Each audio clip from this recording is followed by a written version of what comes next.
Researchers estimate that 5 to 15% of kids in the United States have enough difficulty with sensory integration to cause them to be slow learners and have difficult behaviors.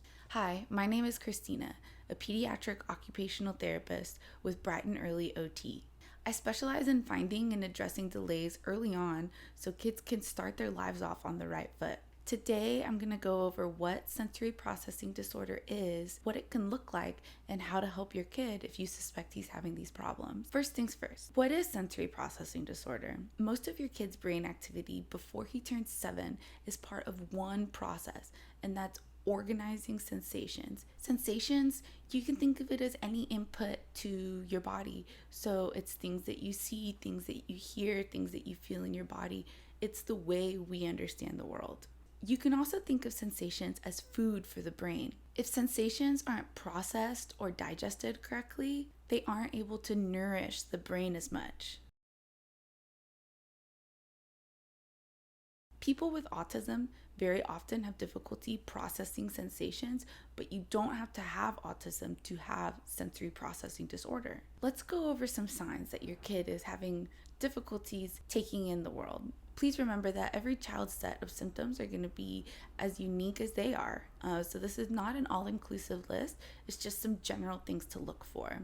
Your kid may have difficulty reaching motor milestones, which is crawling, sitting, walking, running, going upstairs, all those things. Your kid may be late to talking. He can have a limited variety of play, so he can play with the same things in the same way over and over and just have trouble being a little creative with his play. You can notice that your kid has limited coordination, so that could be gross motor, the big movements that we talked about, but also fine motor, using his hands to manipulate objects. Overall, you can just feel like your kid is a slow learner. That means he can have difficulty paying attention, difficulty noticing details, and just might not seem to understand instructions or what's going on the way that other kids his age do. Your child can have just overall difficult behaviors. So that could be difficulty with transitions, difficulty just staying still, like you just feel like he's always moving, always putting things in his mouth, for example, things like that.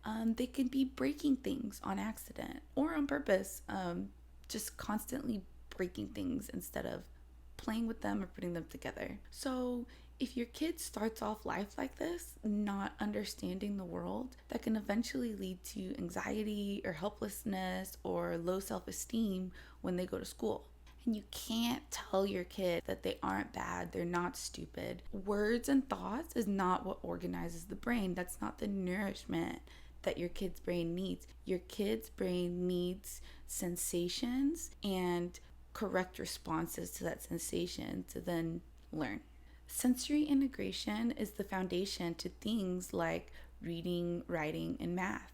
If they're having trouble up here, you might want to look below at the foundation. When your kid is able to process sensations correctly, that leads to more positive social interactions, higher self-esteem, and overall just leads to a more happy and successful life. So now, what can you do if you feel like your kid is having trouble processing sensations? The first thing you can do is notice patterns of difficult times in your day. This looks like putting on a little detective hat and just observing and trying to see the parts of each situation that are hard for your kid. And then the second thing you can do is try to change the environment as much as possible. The environment helps shape your kid. So instead of first trying to think that your kid should be doing something different, try to set up a stage for success for him. Another thing you can do is combine sensations or combine stimuli. So this looks like if you're just saying words, giving instructions, that's an auditory stimuli. You're saying a word. Maybe he doesn't know what to do with that sensation, so you can say a word with a sign. And it doesn't have to be like you're learning sign language. If that's just not your interest, you can just make up a few of your own signs or use natural signs. So come here versus come here. That helps them understand what you're saying because they also have the visual of your hand. Another example is just like time to wash your hair, something like that. You're talking to them not just with words but with your body too. You can also pair your words with a picture, so they start to understand what the picture means, what your words mean. They go together, and you're giving them more ability to make connections. Another thing that you can do is remember that your kid is going to learn best through repeated hands-on experiences. Before they can even understand math or writing or anything, they need to touch things with their hands, understand the shape of things, understand the weight of things.